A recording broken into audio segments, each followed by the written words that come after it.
नमस्कार मित्रांनो, नवीन व्हिडिओमध्ये तुमचं स्वागत आहे. आज आपण इलेक्शन बॅनर डिझाईन बनवणार आहोत. व्हिडिओमध्ये 2 स्टेपमध्ये पासवर्ड दिलेला आहे, तो तुम्ही नीट पहा.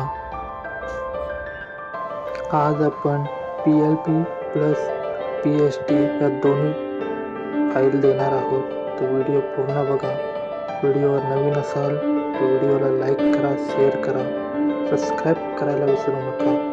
अशाच नवनवीन व्हिडिओ तुमच्यासाठी मी घेऊन येईन. चला तर मग व्हिडिओला सुरुवात करूया.